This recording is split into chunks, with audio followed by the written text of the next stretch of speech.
Assalamualaikum warahmatullahi wabarakatuh. Halo guys, everyone. Di sini saya akan menjelaskan tentang pendidikan Pancasila sebagai paradigma dan pandangan hidup bangsa. Di sini saya akan memperkenalkan nama-nama anggota kelompok saya yang terdiri dari 6 orang. Yang pertama, saya sebagai pembuat video.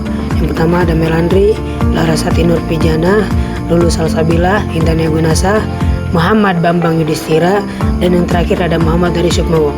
Di sini saya akan menjelaskan tentang pendidikan Pancasila sebagai paradigma dan pandangan hidup bangsa.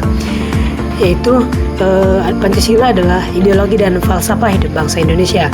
Pancasila lahir dari kesepakatan politik, budaya, dan agama. Jadi Pancasila itu sifatnya ideal paripurna, tidak bisa ditawar-tawar lagi.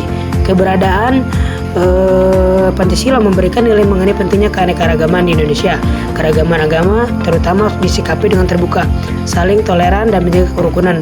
Dalam konsep pluralisme agama atau toleransi, mestinya yang paling utama adalah mengedepankan kepentingan soal sosial kemasyarakatan, bukan berdasarkan keyakinan.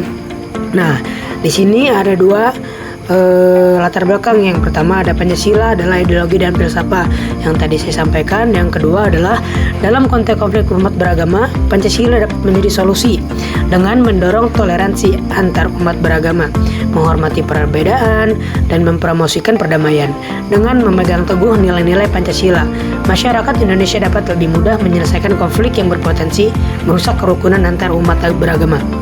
Nah, selanjutnya di sini ada nilai-nilai yang terdapat dalam Pancasila yang berkaitan dengan toleransi umat beragama, yaitu toleransi beragama sendiri merupakan bentuk pengalaman nilai Pancasila pertama dengan tujuan untuk menciptakan kerukunan antar umat beragama dan percaya akan Tuhan Yang Maha Esa.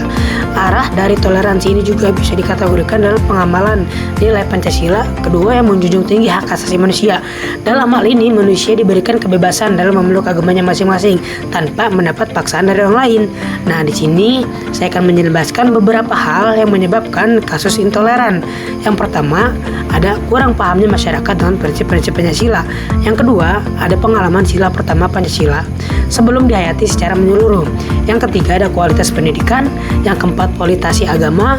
Yang kelima, status ekonomi. Dan yang terakhir, ada status sosial.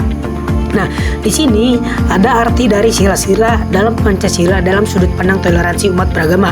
Yang pertama ada ketuhanan yang Maha Esa. Artinya setiap individu harus mempercayai adanya Tuhan sesuai dengan kepercayaannya. Yang kedua, ada kemanusiaan yang adil dan beradab. Artinya menganggap manusia itu sama tanpa memihak siapapun, berbudi pekerti yang luhur seperti sopan dan santun. Yang ketiga ada persatuan Indonesia, yaitu saling melindungi setiap komponen bangsa bisa bersatu dalam keberagaman. Dan yang keempat ada kerakyatan dipimpin oleh hikmat dalam permusyawaratan dan keperwakilan, yaitu adanya demokrasi, musyawarah rakyat dan berdaulat. Dan yang terakhir ada keadilan sosial bagi seluruh rakyat Indonesia, yaitu artinya mengandung nilai-nilai antara lain keadilan untuk rakyat, adil dalam segala aspek kehidupan, dan rakyat diberikan perlindungan agar hidup sejahtera. Nah, di sini ada contoh untuk berkontribusi untuk negeri, yaitu yang pertama ada kampanye sosial, menginisiasi kampanye peduli lingkungan, kesadaran sosial, atau kesehatan masyarakat dengan dasar-dasar nilai Pancasila. Yang kedua ada program magang kebangsaan, menyediakan kesempatan magang di lembaga-lembaga yang menerapkan nilai-nilai Pancasila secara langsung seperti lembaga sosial atau budaya. Yang ketiga, ada proyek kewirausahaan sosial, mengembangkan bisnis sosial yang memberikan manfaat bagi masyarakat sekaligus menangguh prinsip-prinsip kebangsaan. Nah, itu setiap tema proyek ini tersedia untuk memperkuat pemahaman penerapan nilai-nilai Pancasila dan membangun karakter siswa sesuai dengan konteks bangsa Indonesia. Nah, di sini ada cara dalam mengembangkan toleransi antar umat beragama. Yang pertama, yaitu ada peningkatan pemahaman, penghayatan, dan aktualisasi dewasa kebangsaan yang berkaitan dengan toleransi. Yang kedua ada memperkokoh diri dengan iman agar tidak terjerumus ke arah yang negatif serta berdampak pada kerukunan umat beragama.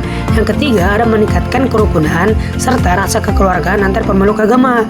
Yang terakhir ada membuat kegiatan berupa dialog bersama mempertemukan antar berbagai umat beragama. Di sini juga ada penerapan nilai-nilai Pancasila dalam kehidupan umat beragama. Yang pertama, ada menghargai perbedaan, yang kedua mempromosikan perdamaian, yang ketiga ada mendorong keadilan, dan yang terakhir ada menjunjung nilai moral. Nah, jadi dengan menerapkan nilai-nilai Pancasila dalam kehidupan sehari-hari, umat beragama dapat memperkuat persatuan, memeluk sikap toleransi, dan menjaga harmoni antar semua. Nah, jadi yang terakhir adalah penutup. Assalamualaikum warahmatullahi wabarakatuh.